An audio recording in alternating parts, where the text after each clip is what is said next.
शहंशाह अकबर गंभीर चर्चा में मगन विद्वानों के एक समूह को देख रहे थे। उन्होंने बीरबल की ओर मुड़कर कहा, बीरबल, मैं बहुत चतुर नहीं हूं। बहुत सारी ऐसी बातें हैं जिनके बारे में मुझे कुछ नहीं पता। मैं सब कुछ सीखना चाहता हूं। कल से मेरी पढ़ाई शुरू हो, इसका इंतजाम करो। अगली सुबह जब शहंशाह दरबार में पहुंचे तो उनके सामने एक अजीब नजारा था। दरबार हर तरह के लोगों से भरा हुआ था। वहां बच्चे और बुजुर्ग थे, गृहिणियां और धोबिनें थीं, किसान और कचरा बीनने वाले थे, दुकानदार और लिपिक थे, मूर्ख और जानी थे, और भी जाने कितने प्रकार के लोग वहां मौजूद थे। यह सब क्या हो रहा है? शहंशाह ने गुस्से में पूछा। मैंने तुमसे ऐसे लोगों को लाने को कहा था जो मुझे कुछ सिखा सकें, और तुमने यहाँ आधा राज्य इकट्ठा कर दिया है। अब बताओ, यह सब क्यों किया?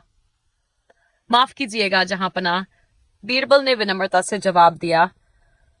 मैंने तो सिर्फ आपके आदेश का पालन किया है। गुस्ताखी माफ हो, पर क्या जहांपना जानते हैं कि रेत में घंटों खेलकर मनोरंजन कैसे किया जाता है? नहीं, पर उससे क्या?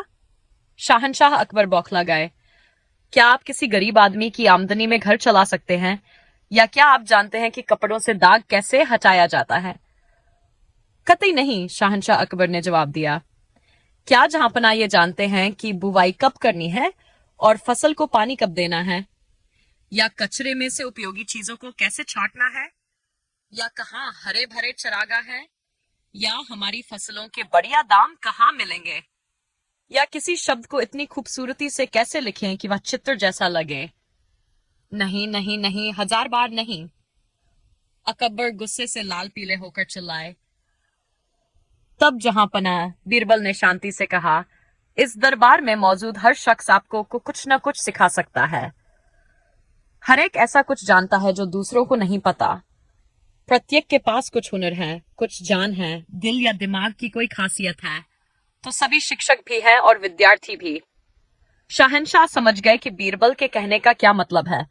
वे हंस पड़े। तब तो तुम भी एक विद्यार्थी हो बीरबल।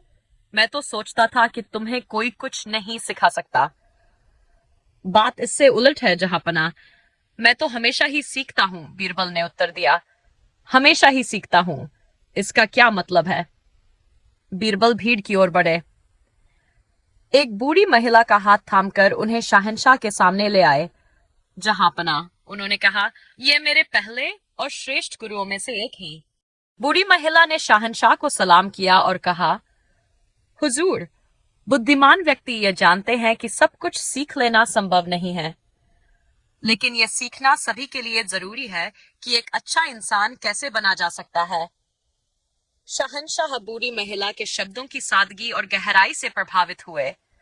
उन्होंने आदरपूर्वक उनके सामने झुककर उन्हें सम्मान दिया और फिर बीरबल की ओर मुड़कर बोले, तुम वाकई भाग्यशाली हो बीरबल, जो तुम्हें इतनी समझदार गुरु मिली।